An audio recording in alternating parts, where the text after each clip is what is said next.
അതായത് ഭാരതത്തിന്റെ പൊതു കടം വർദ്ധിക്കുന്നു. ഇപ്പൊ കേരളത്തിൽ കടം കയറി മുടിഞ്ഞു, രക്ഷയില്ല എന്നൊക്കെ പറയുമ്പോൾ കേരളത്തിലെ സഖാക്കന്മാരും കോൺഗ്രസ്സുകാരും എടുത്തടിക്കുന്ന ഒരു മറുവാദമാണിത്. ഭാരതത്തിന്റെ കടവോ, ഭാരതത്തിന്റെ കടം അങ്ങ് ആകാശം മുട്ടിയില്ലേ, അതൊക്കെ വെച്ച് നോക്കുമ്പോൾ കേരളം എന്ത് പാവ എന്നുള്ള മട്ടിലുള്ള ചർച്ചയാണ് നടക്കുന്നത്. അപ്പോ ഈ പൊതുകടം എന്നുള്ളത് സംസ്ഥാന സർക്കാരിന്റെ കടം, കേന്ദ്ര സർക്കാരിന്റെ കടം, ഈ രണ്ടും നമ്മൾ കൃത്യമായി മനസ്സിലാക്കാതെയാണ് ഈ ചർച്ച നടക്കുന്നത്.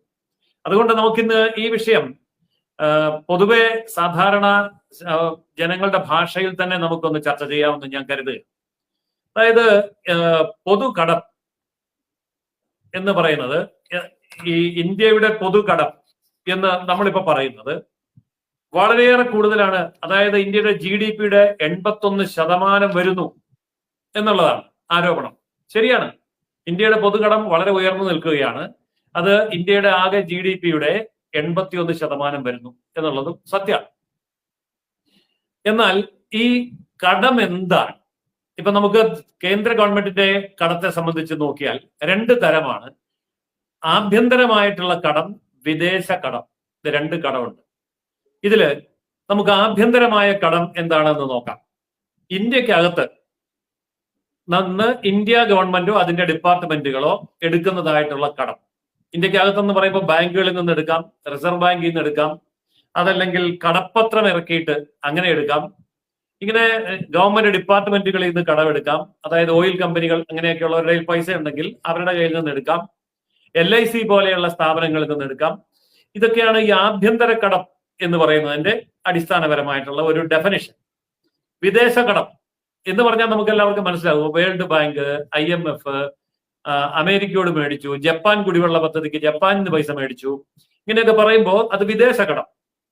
അപ്പോൾ ഈ ആഭ്യന്തര കടവും വിദേശ കടവും എന്ന് പറയുമ്പോൾ കേന്ദ്ര ഗവൺമെന്റ് കടവും സംസ്ഥാന കടവും എന്ന് നമ്മൾ വേർതിരിച്ചറിയേണ്ടതുണ്ട്. ഇന്ത്യയിലെ 28 സംസ്ഥാനങ്ങളും 8 കേന്ദ്രഭരണ പ്രദേശങ്ങളും ഈ പറയുന്ന എല്ലാ സർക്കാരുകളും വാങ്ങുന്ന കടം എല്ലാം കൂടി കേന്ദ്ര ഗവൺമെന്റ് കടത്തിന്റെ കണക്കിനകത്ത് വരും.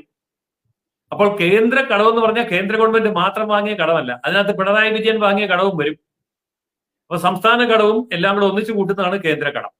അങ്ങനെ ആ കേന്ദ്ര കടം ഈ വർഷം 2024 സെപ്റ്റംബർ മാസം വരെ കണക്കാക്കുമ്പോൾ 176 ലക്ഷം കോടി രൂപയാണ്. ഇതല്ല ഇതിനകത്തെ ഭീകരാവസ്ഥ. എല്ലാവരും ചൂണ്ടിക്കാണിക്കുന്ന ഒരു ഭീകരാവസ്ഥയുണ്ട്. കഴിഞ്ഞ വർഷം ഇതേ സമയം ഇത് 147 കോടി 19 ലക്ഷമായിരുന്നു. വളരെ വലിയൊരു കുതിച്ചുചാട്ടം ഒരൊറ്റ വർഷം കൊണ്ടുണ്ടായിരിക്കുന്നു. ഇത് വളരെ ഭീകരമാണ്.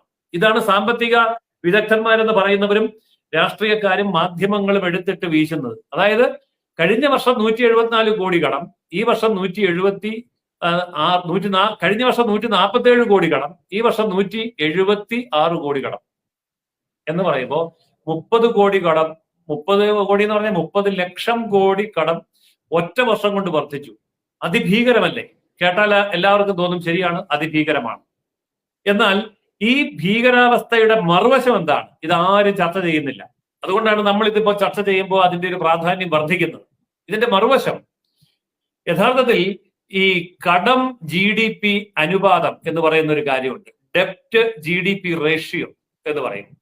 അപ്പോൾ ഈ കടം GDP അനുപാതം ഉയർന്നു വരികയാണെങ്കിൽ അത് സാമ്പത്തിക പ്രതിസന്ധിയെ സൂചിപ്പിക്കുന്നു എന്നുള്ളതാണ് ലോകരാജ്യങ്ങളിൽ എല്ലായിടത്തുമുള്ള ഒരു വീക്ഷണം, അല്ലെങ്കിൽ ഒരു കാഴ്ചപ്പാട്, ഒരു വിശ്വാസം.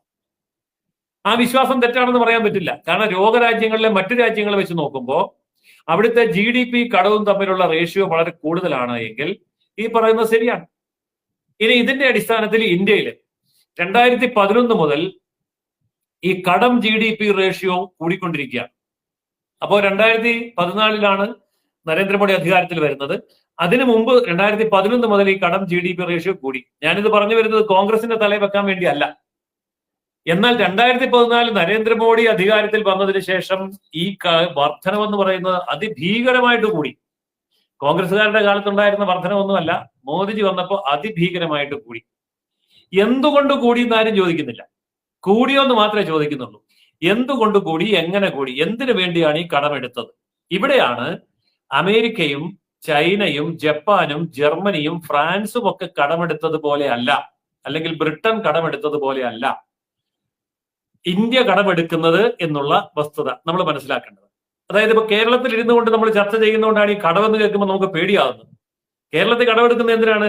സർക്കാർ ഉദ്യോഗസ്ഥന്മാർക്ക് ശമ്പളം കൊടുക്കാൻ. പിന്നെ കടമെടുക്കുന്ന എന്തിനാണ്? സർക്കാരിൽ നിന്ന് പെൻഷൻ ആയവർക്ക് പെൻഷൻ കൊടുക്കാൻ. പിന്നെ കടമെടുക്കുന്ന എന്തിനാണ്? ഈ പെൻഷൻ കൊടുക്കാനും ശമ്പളം കൊടുക്കാനും മേടിച്ച പണത്തിന്റെ പലിശ കൊടുക്കാൻ. ഈ കാര്യത്തിന് വേണ്ടിയാണ് കേരളത്തിൽ കടമെടുക്കുന്നത്. അല്ലാതെ കേരളത്തിൽ കടമെടുത്തിട്ട് മനുഷ്യോപകാരപ്രദമായിട്ടോ ഇൻഫ്രാസ്ട്രക്ചർ ഡെവലപ്മെന്റിന് വേണ്ടിയോ നാളെ ഉണ്ടാകുന്ന സാമ്പത്തിക പുരോഗതിക്ക് വേണ്ടിയിട്ടുള്ള അടിത്തറ പണിയാൻ വേണ്ടിയോ ഒന്നുമല്ല കടമെടുക്കുന്ന കേരളത്തിൽ. പക്ഷെ കേന്ദ്രം കടമെടുത്ത് എന്തിനു വേണ്ടിയാണ്? വളരെ ചുരുക്കി പറഞ്ഞാൽ ഈ ഇന്ത്യ മഹാരാജ്യം കണ്ടതിൽ ഏറ്റവും വലിയ ഇൻഫ്രാസ്ട്രക്ചർ ഡെവലപ്മെന്റ് നരേന്ദ്രമോദിയുടെ കഴിഞ്ഞ 10 വർഷക്കാലം കൊണ്ടുണ്ടായി.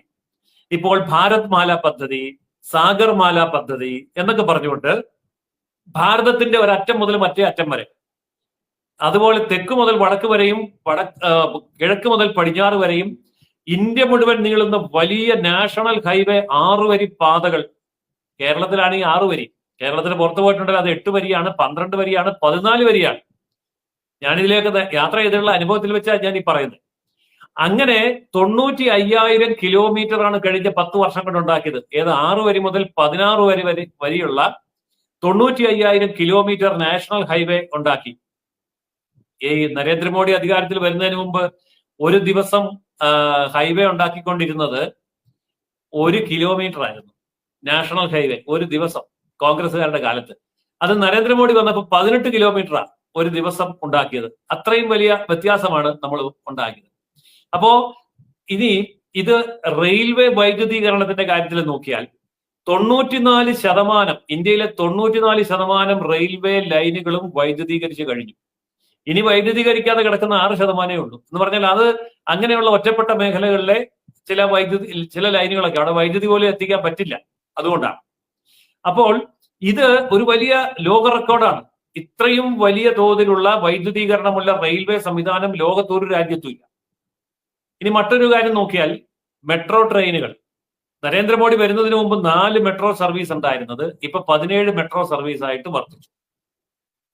അത് മാത്രമല്ല നമ്മുടെ വിമാനത്താവളങ്ങൾ 2014 നരേന്ദ്രമോദി വരുന്നതിന് മുൻപ് കേവലം 74 വിമാനത്താവളം ഉണ്ടായിരുന്ന രാജ്യത്ത് കഴിഞ്ഞ 10 വർഷം കൊണ്ട് 148 വിമാനത്താവളങ്ങളായി ഇരട്ടിയിലധികമായിട്ട് അത് വർദ്ധിച്ചു. തുറമുഖങ്ങളുടെ ശേഷി 8 മടങ്ങ് വർദ്ധിച്ചു. ഇപ്പോൾ നമുക്കറിയാം വിഴിഞ്ഞം പോലെയുള്ള തുറമുഖങ്ങളൊക്കെ പുതുതായിട്ട് വന്നു കഴിഞ്ഞിരിക്കുന്നു. അപ്പോ ഇതിനേക്കാളൊക്കെ വലിയൊരു കാര്യം 41.5 കോടി ജനങ്ങൾ ദാരിദ്ര്യരേഖയ്ക്ക് മുകളിലെത്തി എന്നുള്ളതാണ്. ദാരിദ്ര്യ രാജ്യമാണ്, പട്ടിണി രാജ്യമാണെന്നൊക്കെ പറഞ്ഞിരുന്ന ആ രാജ്യത്തിന്റെ മുഖച്ഛായ മാറ്റിക്കൊണ്ട് വലിയ പുരോഗതിയാണ് അവിടെ ഉണ്ടായത്.